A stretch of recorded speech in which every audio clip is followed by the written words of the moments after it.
بسم اللہ الرحمن الرحیم۔ اسحاق بن بشر نے وہب بن منبع سے روایت کی ہے کہ اللہ تعالیٰ نے جب حضرت ارمیہ کو بنی اسرائیل کی طرف بھیجا تو اس وقت ان میں بہت بڑے بڑے حادثات رونما ہو چکے تھے۔ وہ ہر طرح سے اللہ کی نافرمانیوں میں ملوث ہو چکے تھے، یہاں تک کہ انہوں نے انبیاء کرام تک کو قتل کر دیا تھا۔ اس وقت میں بخت نصر نے بنی اسرائیل کو فتح کرنے کا ارادہ کیا تھا، کیونکہ یہ بات اللہ تعالیٰ نے اس کے دل میں ڈال دی تھی۔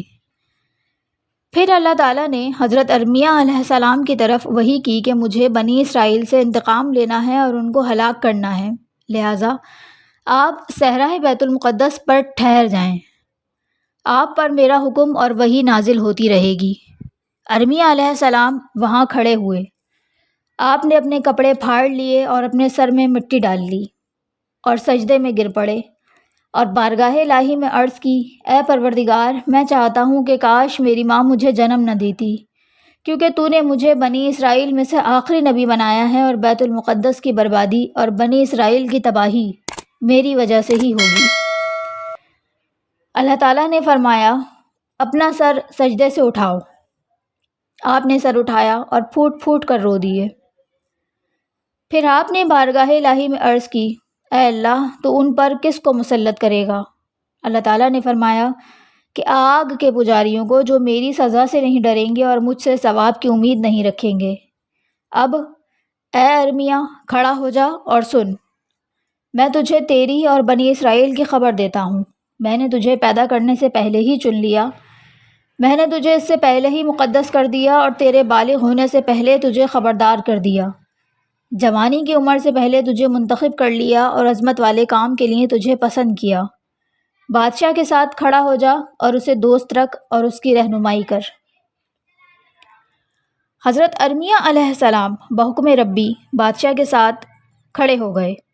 آپ کے اوپر وحی بھی نازل ہوتی رہی، یہاں تک کہ بڑے بڑے واقعات پیش آئے اور بنی اسرائیل ان چیزوں کو بھول گئے کہ جن کی بنیاد پر اللہ تعالیٰ نے ان کو ان کے دشمن سخریب اور اس کے لشکروں سے نجات دی تھی۔ پھر اللہ نے ارمیہ علیہ السلام کی طرف وحی کی کہ ارمیہ، کھڑے ہو جاؤ اور جس چیز کا میں حکم تمہیں دیتا ہوں اس کو بیان کرو اور ان لوگوں کو میری نعمتیں یاد دلاؤ اور ان کی نافرمانیوں کی پہچان کرواؤ۔ ارمیہ علیہ السلام نے عرض کی، یا اللہ، میں کمزور ہوں، اگر تو مجھے طاقت نہیں دے گا اور مجھے منزل تک نہیں پہنچائے گا تو میں عاجز ہوں اور خطا کار ہوں۔ اللہ تعالیٰ نے کہا کہ میں تیرے ساتھ ہوں، میں نے تجھے خلق عظیم کی طرف مبعوث کیا ہے تاکہ تو ان کو میرے پیغامات پہنچائے۔ جس نے میری اطاعت کی تو اس کا ثواب تجھے بھی ملے گا اور ان کا اجر کم نہیں ہوگا۔ حضرت ارمیہ نے اللہ تعالیٰ کا یہ پیغام قوم بنی اسرائیل کو سنایا اور ان کو اللہ کے عذاب سے ڈرایا تو ان لوگوں نے آپ کی نافرمانی کی اور آپ کو جھٹلا دیا۔ پھر انہوں نے آپ کو پکڑ کر زنجیروں میں جکڑ لیا اور قید خانے میں بند کر دیا۔ اللہ تعالیٰ نے انتقام لینے کے لیے ان پر بخت نصر کو بھیجا۔ وہ اپنے لشکر لے کر حملہ آور ہوا اور ان کے علاقے میں آ کر ان کا محاصرہ کر لیا۔ اسی کے متعلق اللہ تعالیٰ نے فرمایا ہے کہ وہ گھروں میں گھس گئے۔ جب ان کے محاصرے کی مدت لمبی ہو گئی تو انہوں نے ذلت اور پستی کے ساتھ اپنے آپ کو اس کے حوالے کر دیا اور دشمن کے لشکر گلی گلی کوچا کوچا پھیل گئے۔ پھر بخت نصر نے ان میں جاہلیت کا حکم نافذ کر دیا اور ظالم بادشاہوں جیسا سلوک کیا۔ ان میں سے 1/3 لوگوں کو قتل کر دیا گیا، 1/3 لوگوں کو اس نے اپنے پاس قید کر لیا، صرف اپاہجوں اور ضعیفوں کو باقی چھوڑا، اور پھر اپنے گھوڑوں کے ساتھ ان لوگوں کو بھی کچل ڈالا۔ بچوں کو اپنے ساتھ لے گیا، جو لوگ لڑائی کر سکتے تھے یا جوان تھے ان کو قتل کر دیا، قلعوں کو برباد کر دیا، مساجد شہید کر دیں، حتیٰ کہ بیت المقدس کو بھی گرا دیا اور اس نے پورے شام کو روند ڈالا۔ جب وہ وہاں سے واپس جانے لگا تو اس نے وہاں موجود تمام مال اور دولت لوٹ لیا۔ اس نے بیت المقدس میں گندگی پھینکی اور وہاں خنزیر ذبح کیے۔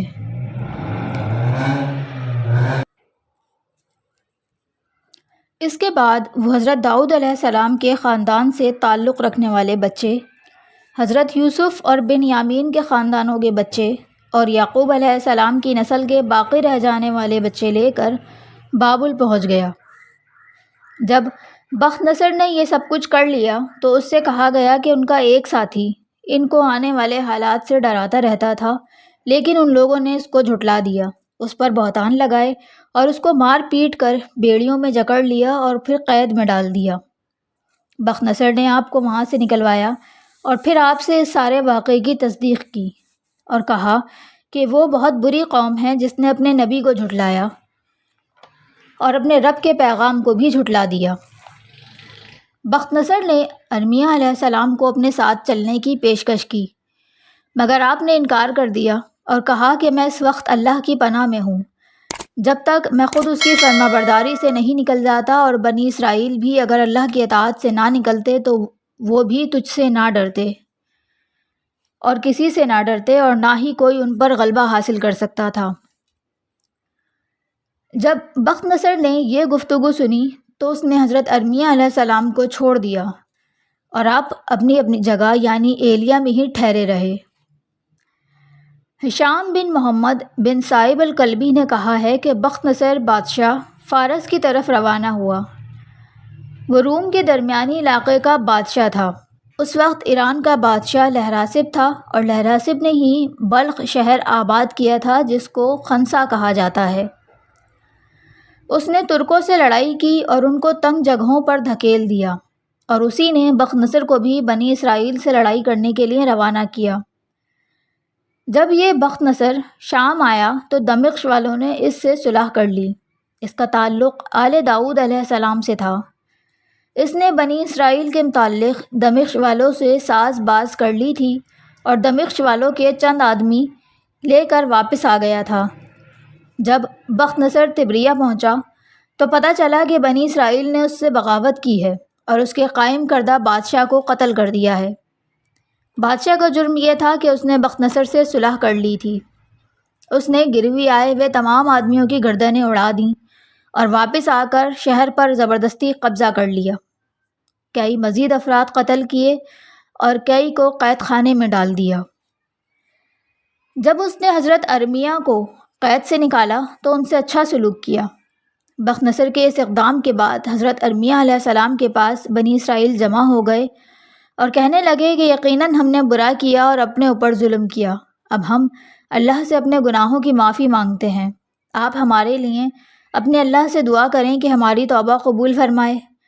تو حضرت ارمیہ علیہ السلام نے اللہ سے بنی اسرائیل کے لیے دعا کی، تو اللہ تعالیٰ نے آپ کی طرف وحی کی کہ اگر وہ توبہ میں سچے ہیں تو آپ کے ساتھ اسی شہر میں مقیم ہو جائیں۔ اب حضرت ارمیہ علیہ السلام نے ان کو اللہ تعالیٰ کے حکم کی اطلاع دی تو وہ سب کہنے لگے کہ ہم اس شہر میں کیسے آباد ہو سکتے ہیں، یہ تو تباہ اور برباد ہو چکا ہے، اور اللہ تعالیٰ بھی اس شہر کے رہنے والوں پر ناراض ہوا تھا۔ ابن کلبی بیان کرتے ہیں کہ بنی اسرائیل وہاں سے منتشر ہو گئے، اور کچھ حجاز میں، کچھ یثرب میں، کچھ وادی القرا میں، اور کچھ لوگ مصر کی طرف آباد ہو گئے۔ بخت نصر نے ان تمام لوگوں کو واپس لانے کے لیے لڑائی کی تھی اور کچھ لوگوں کو قیدی بنا کر واپس بھی لے آیا تھا۔ کہا جاتا ہے کہ ان قیدیوں میں حضرت دانیال علیہ السلام بھی تھے۔